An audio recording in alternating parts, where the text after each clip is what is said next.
Hi ಸ್ಪರ್ಧಾರ್ಥಿಗಳೇ, ಹಿಂದಿನ notification ಬಗ್ಗೆ ತಿಳಿದುಕೊಳ್ಳೋಣ ಬನ್ನಿ. ಹಿಂದಿನ ನೋಟಿಫಿಕೇಶನ್ ಏನಂದರೆ ಸ್ಪೋರ್ಟ್ಸ್ ಅಥಾರಿಟಿ ಆಫ್ ಇಂಡಿಯಾದಲ್ಲಿ ಖಾಲಿರುವ ವಿವಿಧ ರೀತಿಯ ನೇಮಕಾತಿಗಳನ್ನು ಕರೆದಿದ್ದು. ನೋಡಿರಿ ಯಾವ ರೀತಿ ಪೋಸ್ಟ್ ಖಾಲಿ ಇದಾವೆ, ನಾವು ಯಾವ ರೀತಿ ಕ್ವಾಲಿಫಿಕೇಷನನ್ನು ಹೊಂದಿದ್ರೆ ಅಪ್ಲಿಕೇಶನನ್ನು ಹಾಕ್ಬೋದು ಮತ್ತು ಅಪ್ಲಿಕೇಶನ್ ಯಾವಾಗ ಪ್ರಾರಂಭ ಆಗ್ತಾವೆ ನೋಡೋಣ. ನೋಡೋಕ್ಕಿಂತ ಮುಂಚೆ ಇನ್ನೂ ನಮ್ಮ ಚಾನಲ್ಗೆ ಯಾರು ಸಬ್ಸ್ಕ್ರೈಬ್ ಆಗಿಲ್ಲ ದಯವಿಟ್ಟು ಸಬ್ಸ್ಕ್ರೈಬ್ ಮಾಡ್ಕೊಳ್ಳಿ. ನೋಡಿರಿ, sports authority of India invites application for the post of assistant coach in various post discipline of regular basis. ನೋಡಿರಿ, ಅಸಿಸ್ಟೆಂಟ್ ಕೋಚ್ ಹುದ್ದೆಯನ್ನು ನೇಮಕಾತಿ ಕರೆದಿದ್ದು. ನೋಡಿರಿ ಟೋಟಲ್ ಆಗಿ ವೇಕೆನ್ಸಿಗಳು 323 ಹುದ್ದೆಗಳು ಖಾಲಿ ಇದ್ದು. ಈ ಹುದ್ದೆಗೆ ನೀವು ಅಪ್ಲಿಕೇಶನನ್ನು ಹಾಕಬೇಕಂತ ನೋಡೋಣ. ನೋಡಿರಿ, ಅಭ್ಯರ್ಥಿಗಳಿಗೆ ಸ್ಯಾಲ್ರಿ ಯಾವ ರೀತಿ ಐತೆ ಅಂದ್ರೆ ನೋಡಿರಿ 35,400ರಿಂದ 1,12,000ವರೆಗೂ ಸ್ಯಾಲ್ರಿ ಸಿಗತ್ತೆ. ಅದೇ ರೀತಿ ಯಾವ್ಯಾವ ರೀತಿ ಪೋಸ್ಟ್ ಖಾಲಿದಾವೆ ಅಂದ್ರೆ ನೋಡಿರಿ, ಅಭ್ಯರ್ಥಿಗಳಿಗೆ ಸ್ಪೋರ್ಟ್ಸ್ ಡಿಸಿಪ್ಲಿನ್ ಒಳಗೆ ಅಂದರೆ ಸ್ವಿಮ್ಮರ್ ಆಗಿದ್ರೆ ಸ್ವಿಮ್ಮಿಂಗ್ನಲ್ಲಿ ಟೋಟಲಾಗಿ 26 ಪೋಸ್ಟ್ ಖಾಲಿದಾವೆ. ನೋಡಿರಿ, ಇನ್ನು ಅಥ್ಲೆಟಿಕ್ಸನ್ನು ಮಾಡಿದ ಅಭ್ಯರ್ಥಿಗಳಿಗೆ 28 ವೇಕೆನ್ಸಿ, ಸೈಕ್ಲಿಂಗ್ ಒಳಗೆ 12 ವೇಕೆನ್ಸಿ, ಇನ್ನು ಜಿಮ್ನಾಸ್ಟಿಕ್ ಒಳಗೆ 12 ವೇಕೆನ್ಸಿ, ಇನ್ನು ವರ್ಸ್ಟಾಲಿಂಗ್ ಅಂದರೆ ಕುಸ್ತಿ ಒಳಗೆ 22 ವೇಕೆನ್ಸಿಯನ್ನು ಅದಾವೆ. ಇನ್ನು ವೈನಿಂಗ್ ಒಳಗೆ 7 ಹುದ್ದೆಗಳು, ಇನ್ನು ಜೂಡೋ ಆಟಗಾರರಿಗೆ 6 ಹುದ್ದೆಗಳು, ಇನ್ನು ರೋವಿಂಗ್ ಒಳಗೆ 11 ಹುದ್ದೆ, ಶೂಟಿಂಗ್ ಒಳಗೆ ನೋಡಿರಿ 28 ಹುದ್ದೆಗಳು ಖಾಲಿ ಇದ್ದಾವೆ. ಅದೇ ರೀತಿ ಬಾಕ್ಸಿಂಗ್ 19 ಕೋಚರ್ ಹುದ್ದೆಗಳು, ಇನ್ನು ಫೆನ್ಸಿಂಗ್ ಒಳಗೆ 11 ಹುದ್ದೆಗಳು ಖಾಲಿ ಇದ್ದಾವೆ.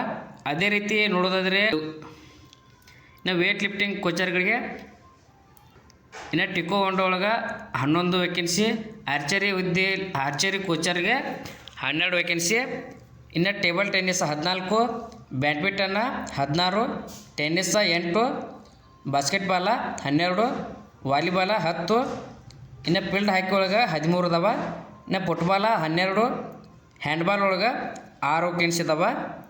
ಅದೇ ರೀತಿ ಕಬಡ್ಡಿ ಒಳಗೆ ನೋಡ್ರಿ 6 ವೇಕೆನ್ಸಿ, ಖೋಖೋ 2, ಸ್ಪೀಕ್ ತ್ರಕ್ ಅಂತೇಳಿ 3 ವೇಕೆನ್ಸಿ, ಉಸು ಒಳಗೆ 6 ವೇಕೆನ್ಸಿಗಳು ಖಾಲಿ ಇದ್ದಾವೆ.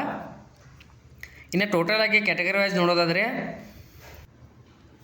ನೋಡಿರಿ, ಕ್ಯಾಟಗರಿ ವೈಸ್ ಎಲ್ಲ ಪೋಸ್ಟ್ ನೋಡಿರಿ. ಯುವ ಕ್ಯಾಂಡಿಡೇಟ್ಗೆ ಕೋಚರ್ ಹುದ್ದೆಗಳು 187 ಹುದ್ದೆಗಳು ಖಾಲಿ ಇದ್ದಾವೆ.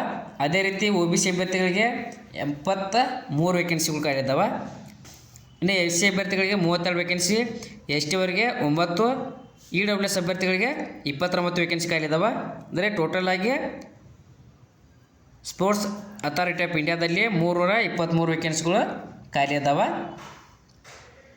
ನೋಡಿರಿ, ಈ ಹುದ್ದೆಗಳಿಗೆ ನಾವು ಅಪ್ಲಿಕೇಶನ್ ಹಾಕ್ಬೇಕಂದ್ರೆ ಕ್ವಾಲಿಫಿಕೇಷನ್ ಯಾವ ರೀತಿ ಇರಬೇಕಂದ್ರೆ ನೋಡಿರಿ, ಅಭ್ಯರ್ಥಿಯು ಡಿಪ್ಲೊಮಾ ಅಥವಾ ಇಕ್ವಲೆಂಟ್ ಯಾವುದೇ ರೀತಿಯ ಕೋಚಿಂಗ್ ಫ್ರಾಮ್ SAI ಅಂದರೆ ಸ್ಪೋರ್ಟ್ಸ್ ಅಥಾರಿಟಿ ಆಫ್ ಇಂಡಿಯಾದಲ್ಲಿ ಇಂಡಿಯನ್ ಯೂನಿವರ್ಸಿಟಿ ಅಥವಾ ಫಾರಿನ್ ಯೂನಿವರ್ಸಿಟಿಯಲ್ಲಿ ಕೋಚಿಂಗ್ ಮುಗಿಸಿರ್ಬೇಕಾಗಿರ್ತದೆ. ಅದೇ ರೀತಿ ಪಾರ್ಟಿಸಿಪೇಟ್ ಇನ್ ಒಲಿಂಪಿಕ್ಸ್ ಆಗಿರ್ಬೋದು, ಪ್ಯಾರಾ ಒಲಿಂಪಿಕ್ಸ ಅಥವಾ ಏಷ್ಯನ್ ಗೇಮ್ಸ್ ಅಥವಾ ವರ್ಲ್ಡ್ ಚಾಂಪಿಯನ್ಸ್ ವಿತ್ ಸರ್ಟಿಫಿಕೇಟನ್ನು ಅಭ್ಯರ್ಥಿ ಕೋರ್ಸ್ ಇನ್ ಕೋಚಿಂಗ್ನಲ್ಲಿ ಹೊಂದಿರಬೇಕಾಗಿರ್ತದೆ. ಇನ್ನು ದ್ರೋಣಾಚಾರ್ಯ ಅವಾರ್ಡ್ ಏನಾರು ಇದ್ರೆ ಅಪ್ಲಿಕೇಶನನ್ನು ಹಾಕ್ಬೋದಾಗಿರ್ತದೆ. ಏಜ್ ಲಿಮಿಟ್ ಬಂದುಬಿಟ್ಟು 30 ವರ್ಷದ ಒಳಗಿನ ಅಭ್ಯರ್ಥಿಗಳು ಈ ಹುದ್ದೆಗೆ ಅಪ್ಲಿಕೇಶನನ್ನು ಹಾಕ್ಬಹುದಾಗಿರ್ತದೆ. ನೋಡಿರಿ, ಹೆಚ್ಚಿನ ಏಜ್ ಆದರೂ ಅಪ್ಲಿಕೇಶನ್ ಹಾಕ್ಬೋದು. ನೋಡಿರಿ ಯಾವ ರೀತಿ ಅಂದ್ರೆ ಅಭ್ಯರ್ಥಿಗಳಿಗೆ ಏಜ್ ರಿಲ್ಯಾಕ್ಸೇಷನ್ಸ ಮೂಲಕ ಅಪ್ಲೈ ಮಾಡ್ಬೋದು. ನೋಡಿರಿ, ಕ್ಯಾಟಗರಿ ವೈಸ್ ಯಾವ ರೀತಿ ಐತೆ ಅಂದರೆ SC ST ಅಭ್ಯರ್ಥಿಗಳಿಗೆ 5 ವರ್ಷ, OBC ಅಭ್ಯರ್ಥಿ 3 ವರ್ಷ, ಇನ್ನು ಎಕ್ಸ್ ಸರ್ವಿಸ್ ಮ್ಯಾನ್ ಅಭ್ಯರ್ಥಿಗಳಿಗೆ as per prevailing government of Indian norms ಅಂತೇಳಿ 3 ವರ್ಷ ಏಜ್ ರಿಲ್ಯಾಕ್ಸೇಷನ್ಸ್ ಇರ್ತವ್ರಿಗೆ. ಇನ್ನು ಅಭ್ಯರ್ಥಿಗಳನ್ನ ಯಾವ ರೀತಿ ಸೆಲೆಕ್ಟ್ ಮಾಡ್ಕೋತಾರೆ ಅಂದ್ರೆ ನೋಡಿರಿ, ಅಭ್ಯರ್ಥಿಗಳಿಗೆ ರಿಟರ್ನ್ ಎಕ್ಸಾಮ್ ಇರುತ್ತೆ. CBT ಅಂದರೆ ಕಂಪ್ಯೂಟರ್ ಬೇಸ್ಡ್ ಟೆಸ್ಟ್ ಇರುತ್ತೆ. ಇದು 2 ತಾಸಿನ ಎಕ್ಸಾಮ್ ಆಗಿರ್ತದೆ, 100 ಮಾರ್ಕ್ಸನ್ನು ಒಳಗೊಂಡಿರ್ತದೆ. ಮತ್ತು ಈ ಎಕ್ಸಾಮ್ನಲ್ಲಿ ಯಾವ ರೀತಿ ಸಬ್ಜೆಕ್ಟ್ ಇರ್ತಾವೆ ಅಂದ್ರೆ ನೋಡಿರಿ, ಮೊದಲೇದಾಗಿ ಸ್ಪೋರ್ಟ್ಸ್ ಸ್ಪೆಸಿಫಿಕ್ ನಾಲೆಡ್ಜ್ ಅಂದರೆ ಸ್ಪೋರ್ಟ್ಸ್ಗೆ ಸಂಬಂಧಿಸಿದ ಜ್ಞಾನವನ್ನು ಹೊಂದಿದ್ದಾರೋ ಇಲ್ಲೋ ಅಂತೇಳಿ ಚೆಕ್ ಮಾಡ್ತಾರೆ. ಅದು 65 ಮಾರ್ಕ್ಸಿಗೆ ಇರುತ್ತೆ. ಇನ್ನು ಸ್ಪೋರ್ಟ್ಸ್ ಸೈನ್ಸ್ 25 ಮಾರ್ಕ್ಸಿಗೆ ಇರುತ್ತೆ. ಇದೇ ಜನರಲ್ ಅವೇರ್ನೆಸ್ ಮತ್ತು ರೀಸನಿಂಗ್ ಆ್ಯಪ್ಟಿಟ್ಯೂಡ 10 ಮಾರ್ಕ್ಸಿಗೆ ಇರುತ್ತೆ.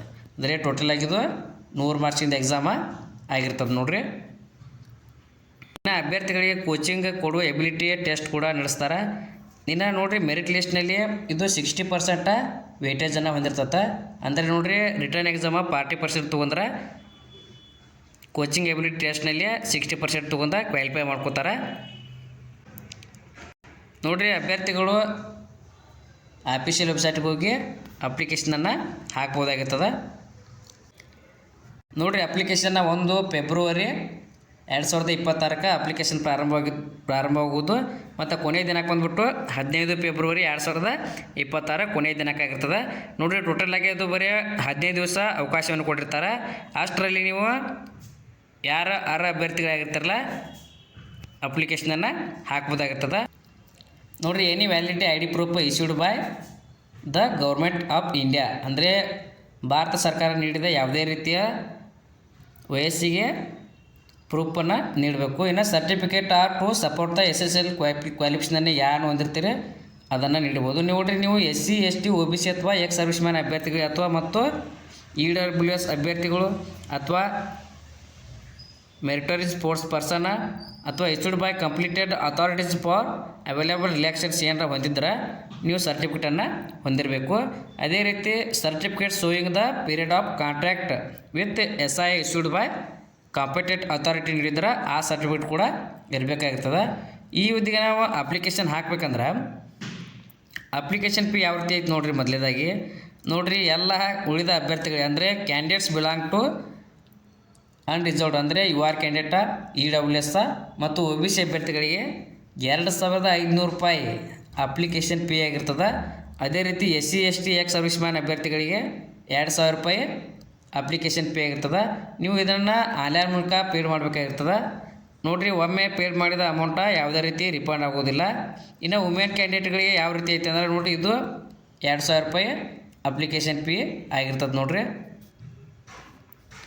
ನೋಡಿರಿ ಯಾರ್ಯಾರು ಅಭ್ಯರ್ಥಿಗಳು ಅಪ್ಲಿಕೇಶನ್ ಹಾಕ್ಬೋದಂದ್ರೆ ನೋಡಿರಿ ಎಲ್ಲ ಆಲ್ ಇಂಡಿಯಾ ಪರ್ಮಿಷನ್ ಇರುತ್ತೆ. ಎಲ್ಲ ಅಭ್ಯರ್ಥಿಗಳು ಅಪ್ಲಿಕೇಶನನ್ನು ಹಾಕ್ಬೋದಾಗಿರ್ತದೆ. ನೋಡಿರಿ ಯಾರು ಅಭ್ಯರ್ಥಿಗಳಾಗಿರ್ತಾರೆ ನೀವು ಅಪ್ಲಿಕೇಶನನ್ನು ಹಾಕ್ಬೋದಾಗಿರ್ತದೆ. Thank you. ಇನ್ನೂ ಯಾರು ನಮ್ಮ ಚಾನಲ್ಗೆ ಸಬ್ಸ್ಕ್ರೈಬ್ ಆಗಿಲ್ಲ ದಯವಿಟ್ಟು ಸಬ್ಸ್ಕ್ರೈಬ್ ಮಾಡ್ಕೊಳ್ಳಿ. ಮುಂದೆ ಯಾವುದೇ ಜಾಬ್ ಬಗ್ಗೆ ನಾನು ತಿಳಿಸಿದಾಗ ನಿಮಗೆ ನೋಟಿಫಿಕೇಶನ್ ಮೂಲಕ ತಿಳಿದು ಬರುತ್ತದೆ.